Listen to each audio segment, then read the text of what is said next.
काफ़ी ज़्यादा दिनों से क्वेरी आ रही है कि विज़िटर वीज़ा का क्या करंट ट्रेंड चल रहा है, क्योंकि सोशल मीडिया के ऊपर ट्रेंड काफ़ी ज़्यादा नेगेटिव डिस्क्लोज़ किया जा रहा है। किन केसेस में नेगेटिव है, वीज़ा आ रहे हैं, नहीं आ रहे हैं, इमिग्रेशन कितना सख्त हुआ है, कनाडा में इलेक्शन की अनाउंसमेंट हो गई है, इन चीज़ों का असर पड़ेगा इमिग्रेशन के ऊपर, विज़िटर एंड टूरिस्ट, क्योंकि पेरेंट्स जिन्होंने अप्लाई करना है वो भी वरीड हैं, रीज़न वाजिब है। काफ़ी ज़्यादा चीज़ें हैं, 3-4 इम्पोर्टेंट चीज़ें आपके साथ डिस्कस करनी है। वीडियो को शुरू से लेकर आखिर तक ज़रूर देखना और आपको ओवरऑल क्लियर हो जाएगा कि आपकी एप्लीकेशन के हिसाब से ये राइट टाइम है अप्लाई करने का या नहीं है। क्योंकि राइट टाइम कभी भी नहीं होता, डिपेंड करता है आपकी एप्लीकेशन के ऊपर। तो वीडियो स्टार्ट करने से पहले हमेशा की तरह मेरी रिक्वेस्ट है, अगर आप चैनल पर विजिट कर रहे हो सब्सक्राइब करें। किसी भी तरह की अपनी एप्लीकेशन डिस्कस करना चाहते हैं, एप्लीकेशन अप्लाई करना चाहते हैं, नंबर यहाँ पर फ्लैश कर रहा है, you can contact us any time. So सबसे पहले बात करूं Canada visitor visa current trend की। ट्रेंड डेफिनेटली फ्लक्चुएट हो रहा है, रिफ्यूज़ल बड़े नंबर्स में आ रही हैं, बट रिफ्यूज़ल क्यों आ रही हैं वो भी डिस्कस करेंगे। जब लोगों से बात होती है, अब जब कमेंट्स भी आते हैं वीडियो में, बहुत ज़्यादा लोग बोलते हैं कि जी रिफ्यूज़ल आ रही है, आप ये चीज़ क्यों नहीं बता रहे हो? रिफ्यूज़ल आ रही है और आगे आने वाले दिनों में भी आएगी। उसके पीछे का रीज़न बताता हूँ। हर एक कंट्री का एक समा होता है, हर एक एप्लीकेशन का एक समा होता है और हर एक एप्लीकेशन की एक प्रेज़ेंटेशन होती है। लास्ट ईयर था कनाडा का सक्सेस रेट बहुत अच्छा था, एवरेज एप्लीकेशन को भी वीज़ा मिल रहा था। अब बहुत ज़्यादा लोग बोल रहे हैं कि जी 90% रिफ्यूज़ल आ रही है, उसके पीछे का मैं रीज़न बताता हूँ। मोस्ट ऑफ द एप्लीकेशन जो इंडिया में से अप्लाई होती है, मैं अगर 10 एप्लीकेशन की बात करूँ, 10 में से 7 से 8 एप्लीकेशन ऐसी होती हैं, जिनमें सिर्फ़ 5 डॉक्यूमेंट एप्लीकेंट के लगे होते हैं। पहला आ जाता है पासपोर्ट, डिजिटल फ़ोटो, दूसरा बैंक स्टेटमेंट होगी उनकी 6 मंथ की, तीसरी आईटीआर होगी और जिसमें जो इनकम का सोर्स होता है, या तो एक नॉर्मल सा बिज़नेस दिखाया होता है। मैं बिज़नेस को डिवोट नहीं कर रहा हूँ, बट एक नॉर्मल बता रहा हूँ, नॉर्मल सा बिज़नेस होता है। जो अकाउंट में बैलेंस होता है वो भी नया होता है। लास्ट 6 मंथ में कोई अच्छी ट्रांज़ैक्शन नहीं होती और कोई ट्रैवल हिस्ट्री नहीं होती। होटल बुकिंग के ऊपर वीज़ा अप्लाई हो जाता है और जो फाइनेंसेस दिखाए जाते हैं होटल बुकिंग में, होटल इतने महँगे उठा लिए जाते हैं, तो फाइनेंशियल उसके साथ मैच नहीं कर पाता। अगर ये डॉक्यूमेंट आपके पास है, आप वीज़ा लगाने के बारे में सोच रहे हो, तो कोई भी कंट्री है वर्ल्ड की इस समय वीज़ा आपको नहीं मिलेगा, क्योंकि मोस्ट ऑफ द केसेस में ही होता है। और बहुत ज़्यादा लोग बोलते हैं कि जी हमने इन्विटेशन के साथ वीज़ा लगाया था, ठीक है, हमारा फिर भी वीज़ा नहीं आया।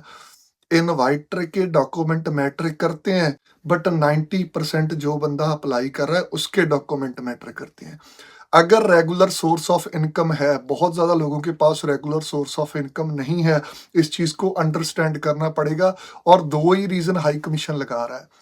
जो लोग होटल बुकिंग के ऊपर अप्लाई कर रहे हैं, पर्पस ऑफ विजिट उनका लगा रहा है, क्योंकि आपने फ्रेश पासपोर्ट के ऊपर अप्लाई किया है। पहले सिनेरियो कुछ और था, जब वीज़ा सक्सेस रेट अच्छा था, एप्लीकेंट को लीनियंसी से देखा जाता था। कहीं पर आप घूमे नहीं हो, होटल आपने उठा ली 3 सिटी के, जिनकी कॉस्ट बनती है 3 से 4 लाख, फ्लाइट बुकिंग का खर्चा भी है, ऊपर आप डिपेंडेंट भी दिखा रहे हो और इनकम आपकी 4 से 5 लाख है, तो ऐसे केस में वीज़ा कैसे आएगा? जिन एप्लीकेंट की मैंने स्टार्टिंग में बात की, अगर ऐसी आपकी प्रोफाइल है, इस पे वीज़ा नहीं आएगा। प्रोफाइल बनाएँ, थोड़ी बहुत ट्रैवल हिस्ट्री, हाँ, अगर आपको कोई इनवाइट कर रहा है, बैंक स्टेटमेंट ज़रूर मेंटेन करें, वापस आने के टाइज़ ज़रूर दिखाएँ, फिर ही आपका वीज़ा जो है पॉसिबल हो पाएगा। करंट सिचुएशन में कनाडा के वीज़े आ रहे हैं, पेरेंट्स को घबराने की बात नहीं है। अगर वो अप्लाई करना चाहते हैं, अपने बच्चों से मिलना चाहते हैं, क्योंकि इस समय कनाडा में जो सिचुएशन है काफ़ी ज़्यादा टफ चल रही है। चाहे पीआर के कम प्रोग्राम है, बच्चे डीमोटिवेट हुए हुए हैं, किसी की लाइफ का इवेंट है, कन्वोकेशन आने वाली है, तो आप बेफ़िक्र होके अप्लाई कर सकते हो, पेरेंट्स को वीज़ा मिल रहा है। बट हमेशा मैं कहता हूँ कि फाइनेंशियल का सेक्टर, चाहे पेरेंट्स आना चाहते हैं, चाहे कोई घूमने आना चाहता है कनाडा में, चाहे कोई किसी कॉन्फ्रेंस के लिए आना चाहता है, किसी एग्ज़ाम के लिए आना चाहता है, आपका ट्रैवल एक्सपेंस कौन उठाएगा बहुत मैटर करता है। जिनके पास ऑलरेडी वीज़ा है, अगर लास्ट उन्होंने ट्रैवल किया, दोबारा आना चाहते हैं, तो ध्यान से आना, क्योंकि अगर इनकम का सोर्स आपके पास कम है, आप बार-बार कनाडा ट्रैवल करोगे, पोर्ट ऑफ एंट्री के ऊपर भी लोगों को प्रॉब्लम आ रही है।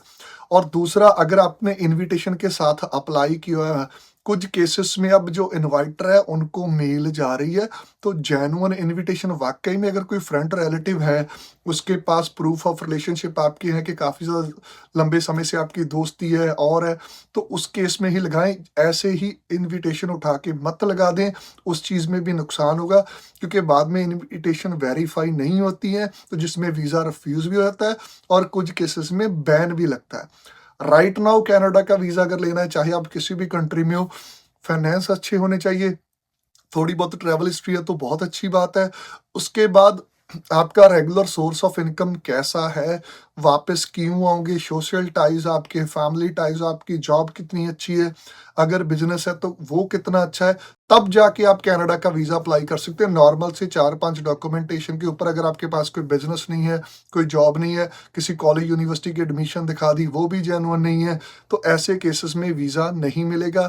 कनाडा से अगर आपको कोई इनवाइट कर रहा है, आपका फ्रेंड, रिलेटिव, ब्रदर, सिस्टर, जो टेम्परेरी स्टेटस के ऊपर है, जिसका वीज़ा 3 मंथ का रह गया है, 5 मंथ का रह गया है, तो उस केसेस में भी सक्सेस रेट कम हो जाता है। अगर कोई स्टूडेंट है, अगर वो पोस्ट ग्रेजुएशन वर्क परमिट के ऊपर चला जाएगा, तब सक्सेस रेट ज़्यादा है, क्योंकि आप पेरेंट्स को फाइनेंशियली सपोर्ट भी कर पाओगे।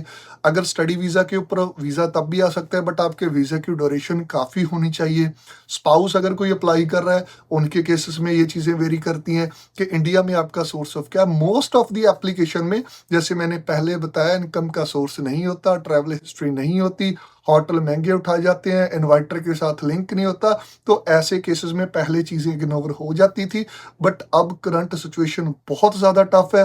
पर्पस क्लियर करके लगाएं, चाहे होटल बुकिंग के ऊपर लगा रहे हैं, एक सिटी का अप्लाई करें, ट्रैवल प्लान क्लियर होना चाहिए, फाइनेंशियल आपके दिखने चाहिए, लास्ट 6 मंथ की ट्रांजैक्शन डेफिनेटली वेरीफाई होंगी।